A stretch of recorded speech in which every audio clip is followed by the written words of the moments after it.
Bonjour à chacun de vous. Donc nous sommes aujourd'hui encore dans notre étude de cellules de maison, donc des études suivies dans un livre particulièrement et déjà depuis quelques mois nous sommes dans l'Évangile selon Jean avec ce thème principal, contempler la gloire de Christ. Christ est le Fils unique venu du Père et il vient nous amener ce que lui seul a en tant qu'homme. Du ciel, il nous ramène la vie de Dieu. Il nous ramène ce que c'est de vivre en étant entièrement agréable à Dieu. Il est le Fils unique de Dieu. Et il nous montre à nous qui par sa parole, devenant enfants de Dieu, quelle est cette vie que nous devons contempler et vivre tout simplement. Je vous rappelle toujours ce verset qui est un peu le verset qui conduit notre étude pendant tout ce livre. Donc si c'est bien contempler la gloire de Christ, c'est parce que nous tirons de ce verset Jean chapitre 1er, verset 14. Jean chapitre 1er, verset 14, qui nous dit simplement, je vous le lis simplement, « Et la parole a été faite chair, et elle a habité parmi nous, pleine de grâce et de vérité. Et nous avons contemplé sa gloire, une gloire comme la gloire du Fils unique venu du Père. » Voilà donc ce que nous devons voir, contempler. C'est la gloire du Fils unique qui a vécu comment plein de grâce et de vérité. C'est-à-dire que tout ce qu'il venait était ce qui était de la vie du Père, ce que le Père est amené à nous amène à vivre, ce qu'il nous donne, et de vérité. C'est-à-dire qu'il ne veut pas à l'encontre de ce qui a été dit par Dieu, ce qui est demandé par Dieu. La vraie vie, la vérité. Pas une vie mensongère qui fait semblant d'être à Dieu, mais une vraie vie qui est à Dieu. Mais une vie pleine de grâce, c'est-à-dire que il est capable d'avoir une attitude que nous n'avons pas. Il vit Dieu, il est Dieu. Parce qu'il est la parole faite chair.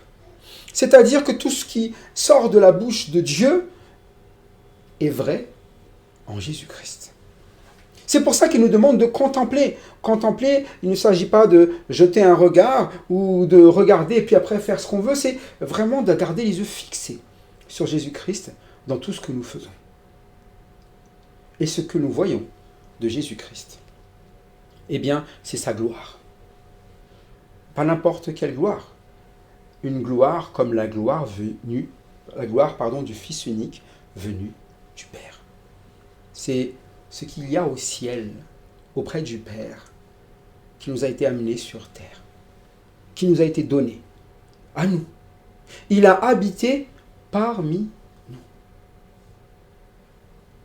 Et les disciples ont vécu avec Dieu, fait homme, avec cette gloire de Dieu. Et ils ont vécu ce que nous serons amenés à vivre au ciel si nous sommes à l'image de Christ. Ils ont vécu Christ.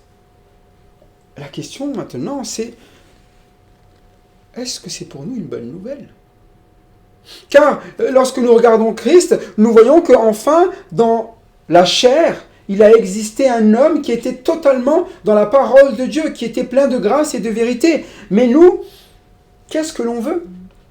En tout cas, chapitre 1er, verset 16, je vous le lis quand même, les disciples, et ici principalement Jean, va dire ce que lui il a et ce qu'il voulait de Christ. Il dit tout simplement, « Et nous avons tous reçu de sa plénitude et grâce sur grâce. » Que recevez-vous de votre vie avec Christ ?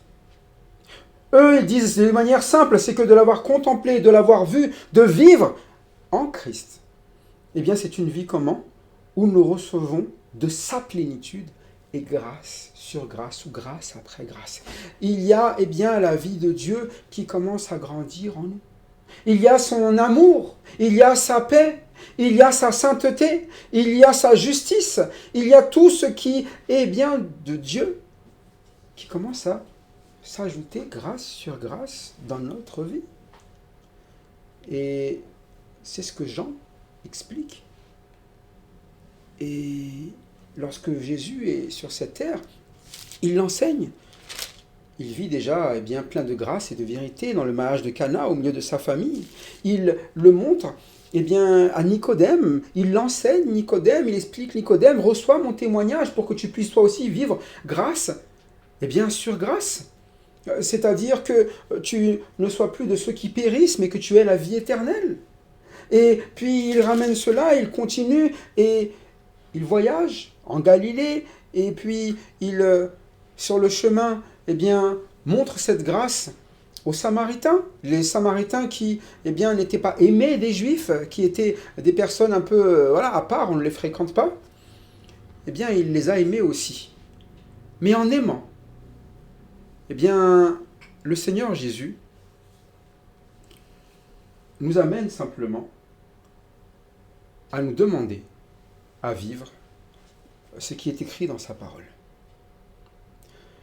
Et c'est pour ça que lorsque nous contemplons, il n'y a rien de plus que de simplement écouter la parole de Dieu. Et c'est ce qu'il va dire à la Samaritaine. La Samaritaine, chapitre 4. Et nous allons prendre, de verset 14. Il lui dit, celui qui boira de l'eau que je lui donnerai n'aura jamais soif. Et l'eau que je lui donnerai deviendra en lui une source d'eau qui jaillira jusque dans la vie éternelle. Et encore, la femme lui dit, donne-moi cette eau que je n'ai plus soif, que je ne vienne plus puiser ici. Et là, voilà ce que la parole lui dit. Va, lui dit Jésus, appelle ton mari et viens ici. Et la parole s'est adressée à elle et elle a compris une chose. Je n'ai pas de mari. Et la parole lui a fait comprendre, tu as raison de dire que tu n'as pas de mari. Parce que celui que tu as là maintenant n'est pas ton mari. Et la parole lui a fait comprendre quoi ? Que déjà Jésus-Christ est prophète. Ce qu'il annonce vient de Dieu. Et que donc il va falloir l'écouter. Et qu'est-ce que Dieu annonce ? Ta vie là, elle n'est pas correcte. En écoutant cette parole, Jésus va aussi insister ce que Dieu lui demande. Il va lui dire, mais l'heure vient, où elle est déjà venue, où les vrais adorateurs. Voilà ce qu'il veut faire de la Samaritaine. Les vrais adorateurs adoreront le Père en esprit et en vérité, car ce sont là les adorateurs que le Père demande. Dieu est esprit, et il faut que ceux qui l'adorent en esprit et en vérité. Donc il y a une vérité qui est enseignée ici à la Samaritaine, c'est que les adorateurs adorent en esprit et en vérité, et c'est ce que fait Jésus-Christ. Jésus-Christ, dans son esprit, il est plein de grâce. Il vit l'esprit. Il vit la vie de Dieu. L'esprit, porte son fruit. Il aime, il est joyeux, il est bienveillant, il est miséricordieux, il est tout ce que l'esprit demande. Il est plein de foi, et c'est pour ça, qu'aujourd'hui, il demande la même chose à la Samaritaine. Je te demande de vivre ma vie, plein d'esprit.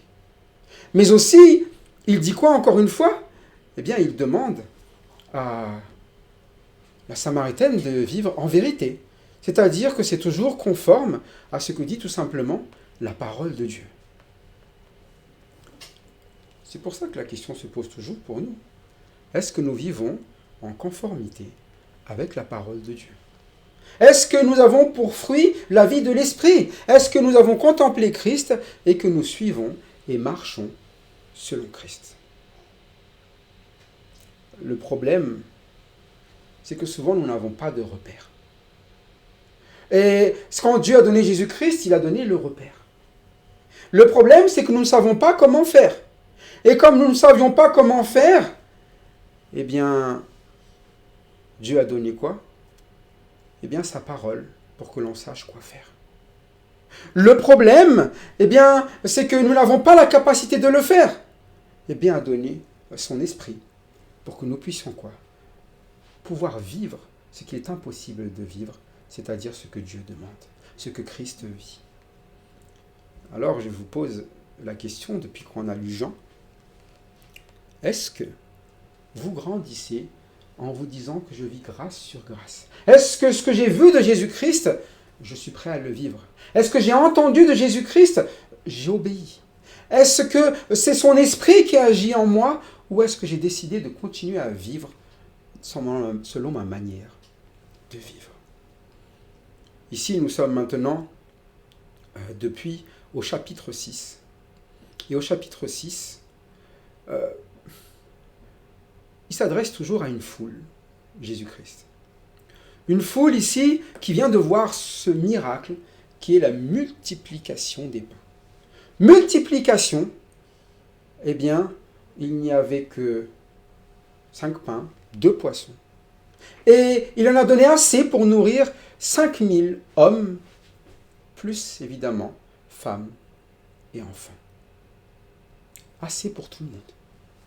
Assez pour que chacun puisse tout simplement avoir ce dont il a besoin.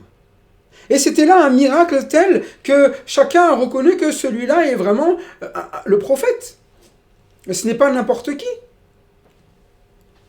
Mais même en sachant que c'est le prophète, Jésus va continuer à leur annoncer mieux encore qu'une multiplication de pain. Mieux encore qu'une multiplication de poissons. Mieux encore, eh bien, que de nourrir le corps.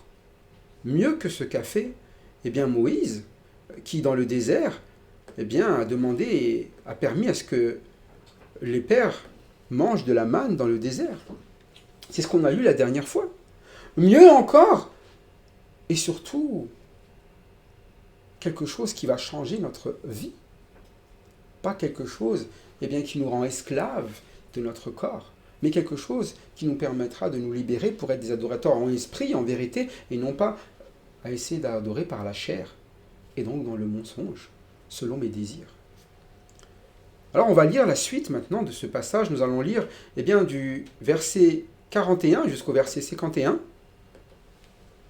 Et du verset 41 jusqu'au verset 51,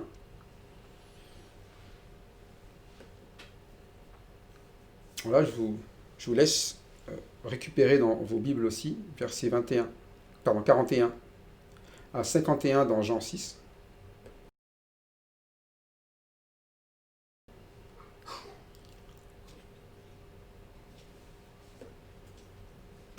Les Juifs murmuraient à son sujet, parce qu'il avait dit « Je suis le pain qui est descendu du ciel ». Et ils disaient « N'est-ce pas là Jésus, le fils de Joseph, celui dont nous connaissons le père et la mère? Comment donc dit-il « Je suis descendu du ciel » ?»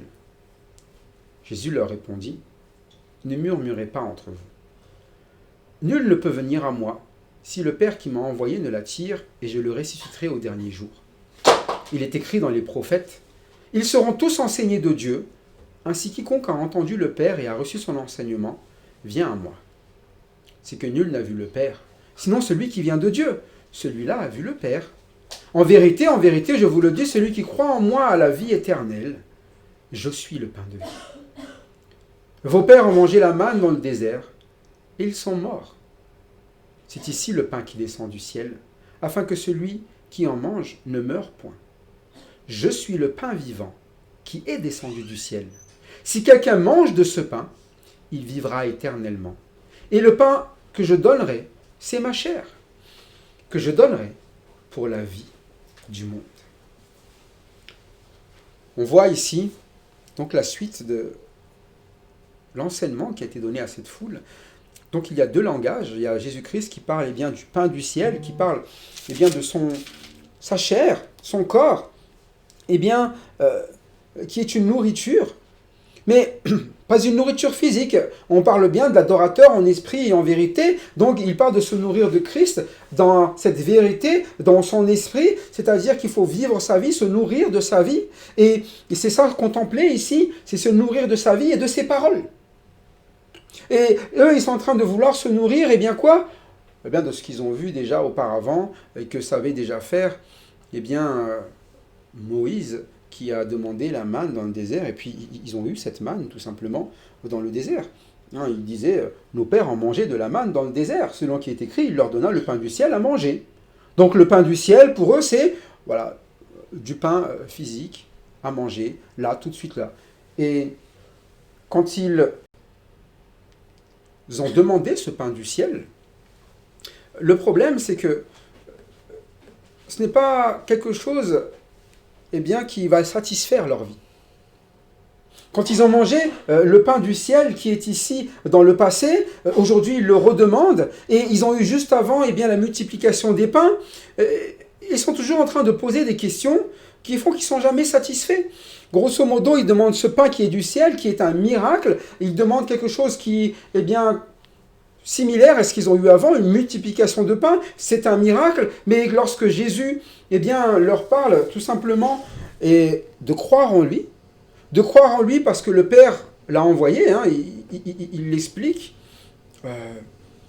Voilà, il y a cette question que pose la foule, que devons-nous faire pour accomplir les œuvres de Dieu?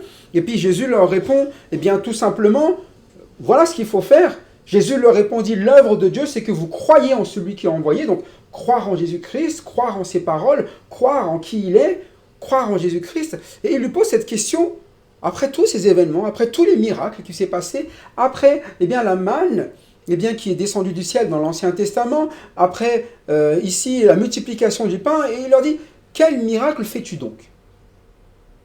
Et vous l'avez tous suivi à cause de ces miracles. Vous avez déclaré tous qu'il est vraiment le prophète à cause de ces miracles. Mais maintenant, la question c'est quel miracle fais-tu donc, lui dirent-ils, afin que nous le voyions et que nous croyions en toi, que fais-tu? Et c'est ça le problème de se fonder entièrement sur des miracles, c'est qu'on n'est jamais satisfait des miracles. Mais vous vous souvenez, pour la Samaritaine, il lui a donné cette eau qui fait qu'il n'aura plus jamais soif. Et aujourd'hui, il veut leur donner encore ce pain pour qu'il n'ait plus jamais faim.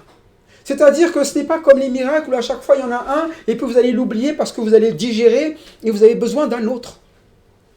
Là, il va parler de quoi?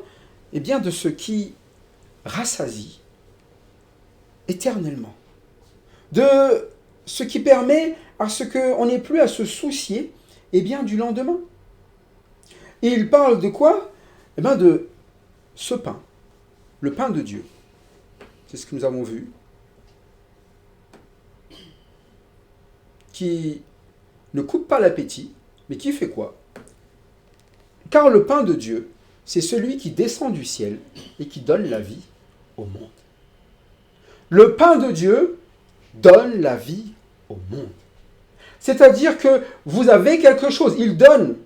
Il ne s'agit plus là simplement de faire tenir les gens du monde, il donne la vie au monde. Et lorsqu'il donne, il y a quelque chose qui va être différent. Et c'est vrai.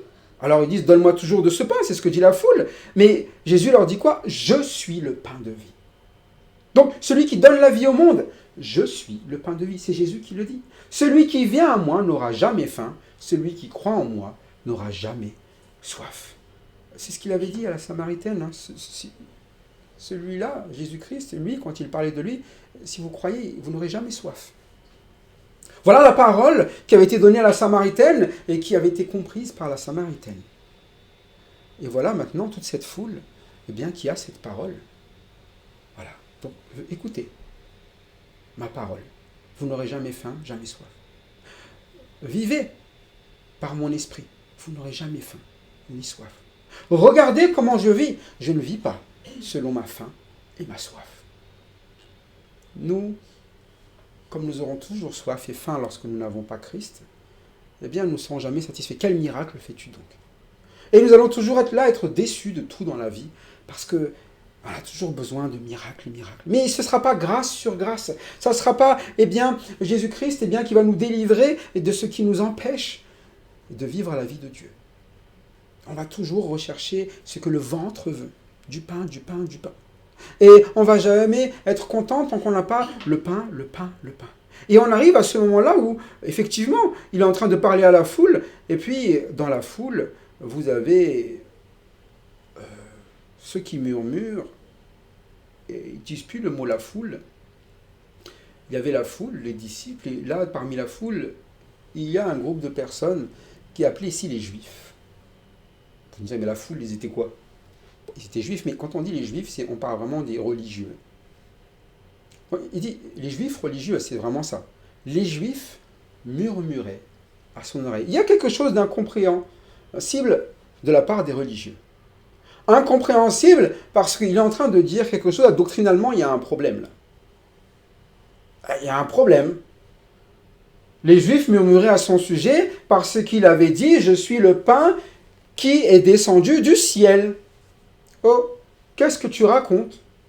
Comment tu peux dire ça? Tu descends du ciel. Oh, nous, on l'a vu tout à l'heure, on l'a vu dans l'enseignement. Il est le Fils unique qui vient du Père. Donc oui, il descend du ciel, il sait ce qu'il y a dans le ciel, il a vu ce qu'il y a dans le ciel, il fait tout ce qu'il voit au ciel. On le voit parce qu'on le lit, mais eux, lorsque Jésus le leur dit, ils bloquent sur cette phrase.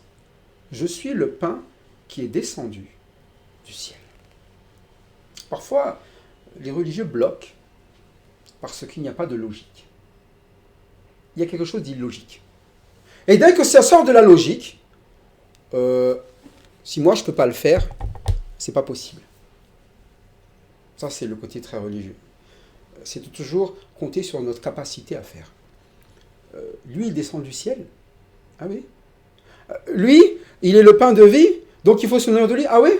Moi, je ne crois pas. Parce que voilà ce que je sais, moi. Voilà ce que je peux comprendre. Voilà ce que je vois. Et il disait, les Juifs, n'est-ce pas là Jésus, le fils de Joseph, celui dont nous connaissons le père et la mère? Comment, dit-il, je suis descendu du ciel? C'est pas possible.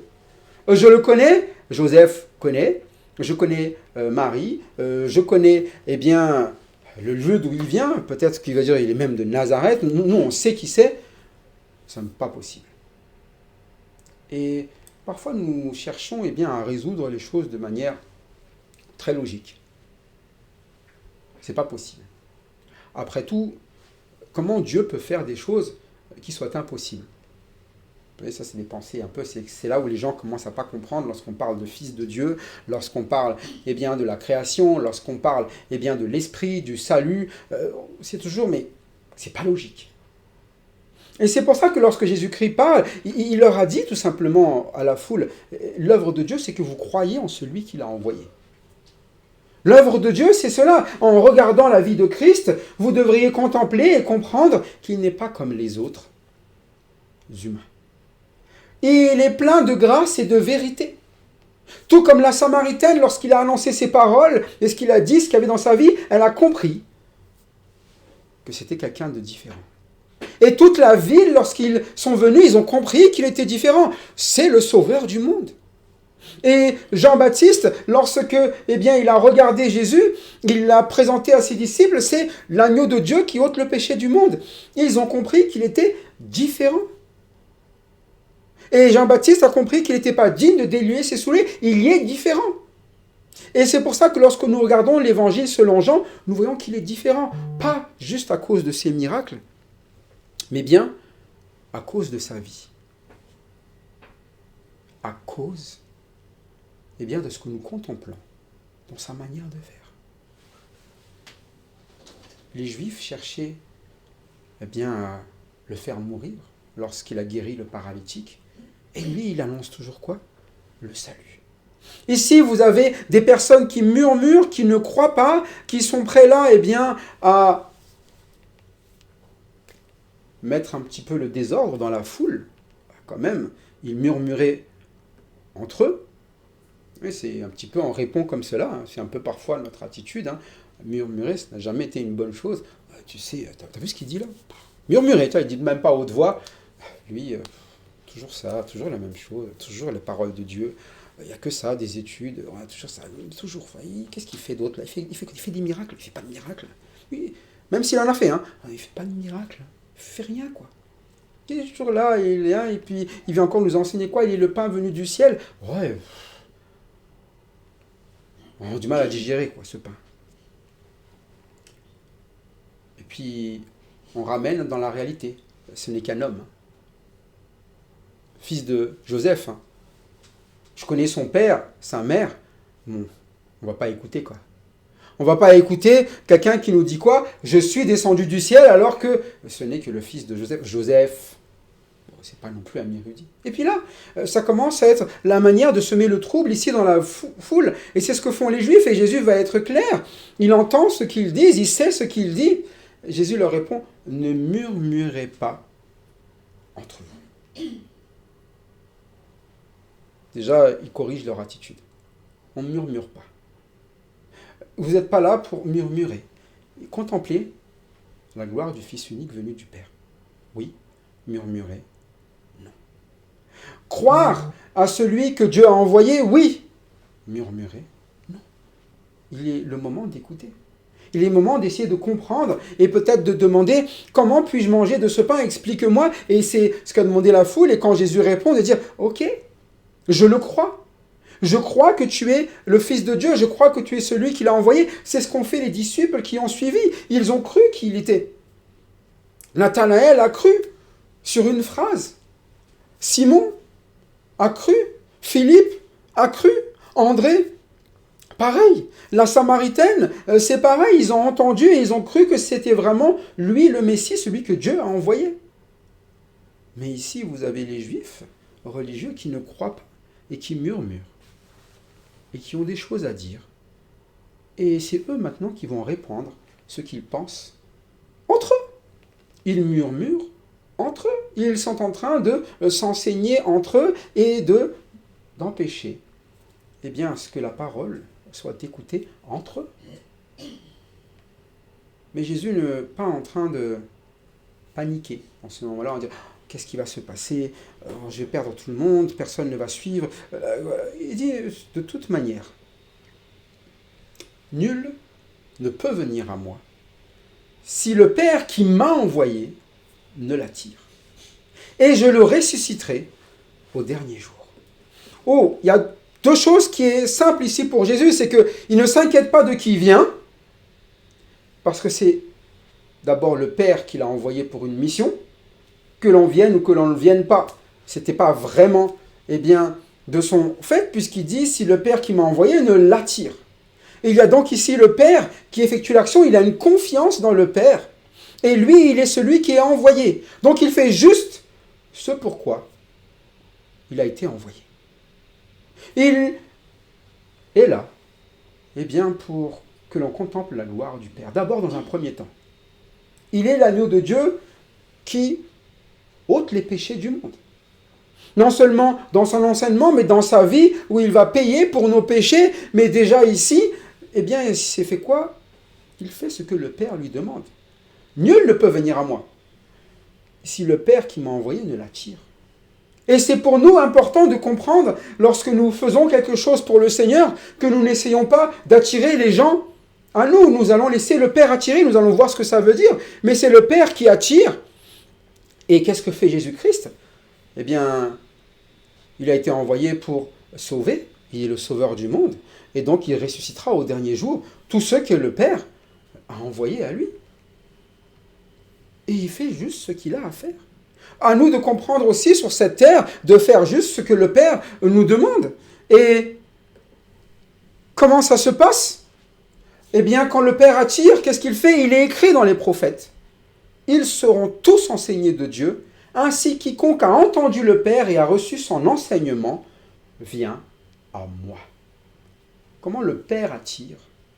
À Christ.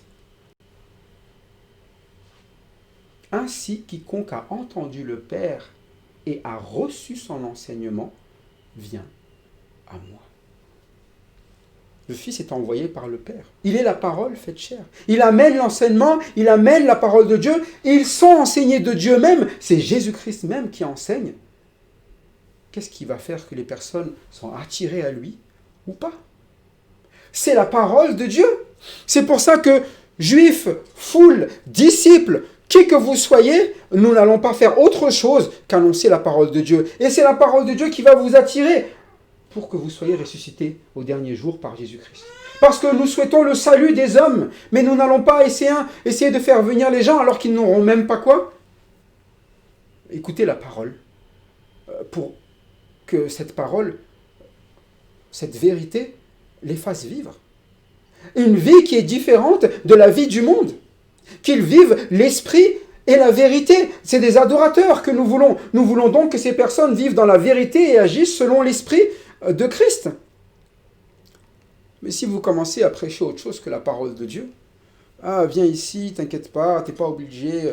La Bible, oui, Christ, bon, tu peux considérer que c'est un homme un petit peu, mais ce n'est pas vraiment Dieu. Et puis voilà, ce qu'il dit, c'est optionnel, c'est pas vraiment la vérité, mais c'est sa vérité.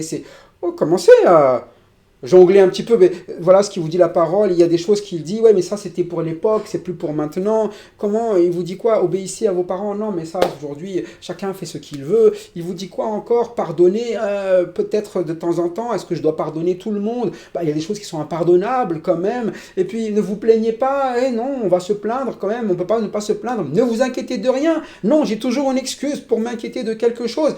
On a toujours ce côté où on n'arrive plus, eh bien à quoi? À être enseigné de Dieu.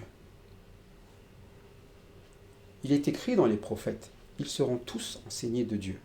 Ainsi quiconque a entendu le Père, vous avez entendu ce qu'il vous a dit? Vous avez entendu la parole? Et a reçu son enseignement, vient à moi. Qu'est-ce qui se passe alors pour ceux qui ne viennent pas à Christ? Ah, c'est parce qu'ils se sont rebellés à l'enseignement. Ils n'ont pas voulu écouter ce que Dieu a à dire. Ils n'ont pas voulu de cette vie. Ils préféraient garder quoi? Leur vie. Ah, s'ils ont besoin d'être enseignés pour venir à Christ, c'est que, normalement, ils ne vont pas venir à Christ. S'ils ont besoin de la parole, eh bien, pour être attirés, c'est que, normalement, ça ne les attire pas. Et plutôt, c'est une vie qui dit, ça ne m'intéresse pas. Mais Jésus va expliquer, vous, juifs, peut-être, ou vous, dans votre région, peut-être que vous aimez Dieu, vous dites que moi j'aime Dieu, moi je crois en Dieu, mais voilà, juste que je ne veux pas vivre ça. Il dit, c'est que nul n'a vu le Père.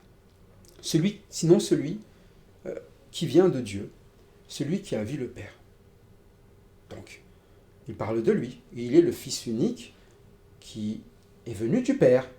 Donc nul n'a vu, personne ne sait ce qui se passe là-haut, personne ne sait comment ça se vit. Donc si vous voulez aimer Dieu, eh ben, la gloire de Dieu est en Jésus-Christ. Vous devez aimer Jésus-Christ. Et la parole vous amène à aimer Jésus-Christ, à aimer sa vie, à aimer sa manière d'agir, à aimer son attitude, à aimer Jésus-Christ. La parole vous amène à contempler Jésus-Christ, toujours pourquoi? Parce que vous dites, il est la parole faite chair, et je veux lui ressembler. Le problème, c'est que ces Juifs, ils ne voulaient pas ressembler à Jésus-Christ. C'est le fils de Joseph, on connaît le père et la mère. S'ils n'ont pas un statut génial, ça ne m'intéresse pas d'une vie comme la sienne. Ok, il est plein d'amour. Ok, il guérit eh bien, les paralytiques, mais bon, il ne fait pas le sabbat, moi ça ne m'intéresse pas. Ok, il est en train de quoi? Faire des miracles et tout, mais il ne me donne pas mon pain. Moi j'ai envie du pain, quoi. Il ne me fait pas plaisir. Il ne fait pas comme je veux. Il ne vit pas la vie que moi je veux, quoi. Moi je ne veux pas d'un père eh bien, qui est charpentier. Moi je préfère avoir quelqu'un avec dans mon rôle être considéré comme nous le sommes, nous les Juifs. C'est parfois notre manière de voir. Nous ne voulons pas de la vie de Jésus-Christ et nous ne voulons pas parce que nous ne considérons pas ce qui est essentiel dans sa vie. Il est le Fils unique venu du Père. Il a ici la vie du Père. La gloire que nous devons contempler, ce que nous voulons vivre, ce n'est pas sa possession. Ce n'est pas le nombre de maisons qu'il a, ce n'est pas sa voiture, c'est pas ça que nous souhaitons de lui. Nous ne souhaitons pas ce qu'il y a dans son frigidaire, nous ne voulons pas ni son pain, son yaourt, ni etc. Ce que nous voulons, c'est lui, sa vie. C'est pour ça que il le dit. L'œuvre de Dieu, c'est que vous croyez en moi, et il insiste encore en vérité, donc c'est très important. Je vous le dis, celui qui croit en moi a la vie éternelle. C'est ça qu'il fallait chercher, la vie éternelle, pas le train de vie, eh bien de Jésus, c'est-à-dire son niveau social ou autre chose. Et parfois, lorsque nous sommes eh bien, dans le côté très religieux, nous cherchons le niveau social. Parfois on dit, ah ben moi je vais faire comme Jésus. Bon ben écoute, Jésus, il est né dans une crèche, donc moi j'aime pas avoir des trucs trop précieux parce que voilà, ça fait l'impression que je suis pas spirituel. C'est pas ça le problème. Le problème c'est que l'attitude. Et ce côté où, voilà, moi je vais devenir un ascète, quoi. Moi je ne touche plus rien, je ne goûte plus rien, je ne mange plus rien. Et voilà, parce que Jésus, pendant 40 jours, il n'a pas... Mais c'est pas ça qu'on vous demande. C'est ici encore quoi? Eh bien, c'est l'attitude de Jésus-Christ, l'esprit et la vérité. Selon la parole, selon son esprit. Quel est le fruit de son esprit? Comment est-ce qu'il agit? Alors il vous dit, oui, vous n'êtes pas là pour vous nourrir, eh bien dans mon frigo, pour que je vous distribue du pain tout le temps, et puis du poisson, etc. C'est pas ça qui va changer votre vie, c'est ma vie qui va changer la vôtre. Si vous vivez ma vie, en vérité, je vous le dis, celui qui croit en moi a la vie éternelle, et il le résume, eh bien dans ce mot qu'il répète, je suis le pain de vie, nourrissez-vous de ma vie, et vous n'aurez plus jamais faim, ni jamais soif. Vous serez rassasiés. Si vous cherchez de ce qu'il y a dans son frigo, il n'y a peut-être pas assez même pour ce que vous voulez. Le frigo de Joseph, il n'y a pas de frigo déjà, mais si vous cherchez ce qu'il y a dedans, eh bien, ce n'est pas ça le but. Et c'est pour ça que Jésus-Christ n'est pas venu pour être un distributeur de pain, un distributeur de poissons, un distributeur, eh bien, des choses de cette terre, et vous disant, voilà, ça c'est ce qui va satisfaire ma vie, il vous donnait ce qui est essentiel, sa vie à lui, ce que vous vivrez au ciel. La gloire du Fils unique venu du Père. La vie éternelle. La vie éternelle, ce n'est pas de vivre, eh bien, tel que vous êtes aujourd'hui, éternellement. La vie éternelle, c'est de vivre la vie de Christ, qui est éternelle.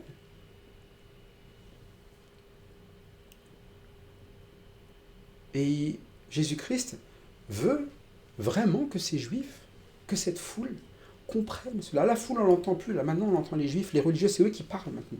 Il y a les questions de la foule qui étaient là maintenant, et les religieux qui sont là, et il veut leur faire comprendre, arrêtez cette manière de penser.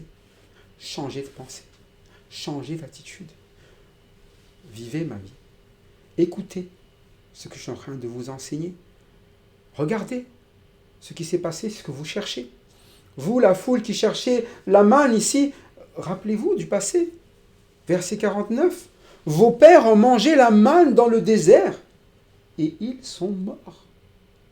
C'est quoi le but ici? Est-ce que c'est vous nourrir jusqu'à ce que vous mouriez? C'est pas ça. La vie éternelle, c'est que vous allez vivre ma vie jusqu'à dans l'éternité. C'est pas les choses de la terre qui vont vous satisfaire. Et vous n'emmènerez pas ce que vous mangerez au ciel, ni même ce corps. Donc on parle bien, eh bien de devenir l'adorateur que demande Dieu, en esprit et en vérité, ce que vous vivrez toujours au ciel. Vous vivrez toujours spirituellement et selon la vérité, ça ne changera pas. Et ça sera à l'image de Jésus-Christ. Et c'est aujourd'hui qui est ce jour de salut. Que vous commenciez aujourd'hui quoi? Grâce après grâce, grâce sur grâce, à vivre cela. C'est pour ça que le message qui est adressé ici, c'est de toujours donner ce que Dieu demande eh bien, aux hommes. Et Jésus-Christ n'a pas peur ici en se disant « Ah, j'espère que je ne vais pas perdre les gens dans la foule. » C'est déjà fait. Si jamais ils ne suivent pas la parole, ils sont perdus. Le nombre qui va les suivre là jusqu'à la fin, jusqu'à sa mort, ce n'est pas ça le but. Le but, c'est qu'ils comprennent la parole, qu'ils vivent la parole, qu'ils suivent la parole, parce que c'est la parole qui fait quoi? Qui leur donne le pouvoir de devenir enfants de Dieu. C'est ce qu'on a vu depuis le début. C'est cette parole qui était avec Dieu, qui était Dieu, et qui maintenant, eh bien, est fait chair. C'est cette parole qui est la lumière, c'est en cette parole qui est la vie, et cette vie ici, c'est dont il parle, eh bien, c'est lui, c'est le pain de vie. Parce qu'en mangeaient les pères dans le désert, la manne, ils sont morts. Voilà le résultat. Mais voilà ce que je donne. C'est ici le pain qui descend du ciel, afin que celui qui en mange ne meure point. Est-ce que ce n'est pas aimer ceux qui écoutent là?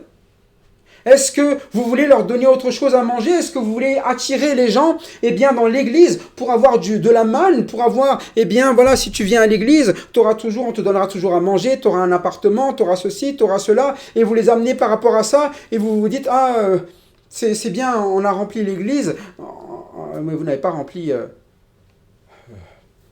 eh bien, les gens de Christ.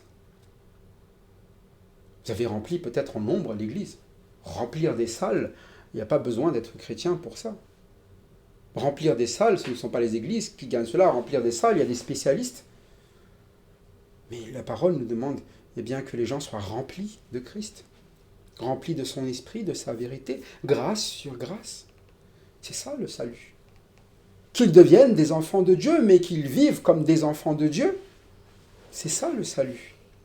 Voilà pourquoi le pain qui descend du ciel, afin que celui qui en mange ne meure point. Il ne va pas mourir. Il sera toujours satisfait. Il a l'éternité, la vie de Dieu devant lui. Voilà cette phrase pour terminer. Je suis le pain vivant. Alors, il a dit dans tous les textes, je suis le pain de Dieu, le pain de vie. Je suis le pain vivant. Il faut vraiment comprendre que la vie est en Dieu. Il est le pain de vie. Être vers le pain de vie, c'est il est vivant, il vit cette vie. Il est le pain de vie qui est descendu du ciel. C'est assez répété pour comprendre. Et là où murmuraient les Juifs, Jésus insiste.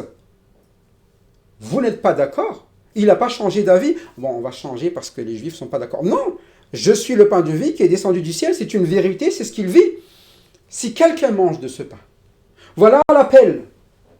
L'appel pour ces Juifs, l'appel pour cette foule. Il vivra éternellement. Si quelqu'un mange de ce pain, il vivra éternellement. Et le pain que je donnerai, c'est ma chair que je donnerai pour la vie du monde. Je suis le pain vivant qui est descendu du ciel, c'est du présent. Et là, il y a l'appel. Si quelqu'un mange de ce pain, il vivra éternellement. Il y a un futur, une espérance. Si vous mangez de ce pain, si vous vous nourrissez de sa parole, si vous croyez en l'œuvre de Jésus-Christ, si vous croyez, en ce qu'il dit, c'est que si vous écoutez sa parole, c'est ce qu'il dit, vous avez la vie éternelle. Il dit maintenant ici, il vivra éternellement. Et il vivra la vie de l'éternel, puisqu'il aura l'esprit de l'éternel. Et il est éternel.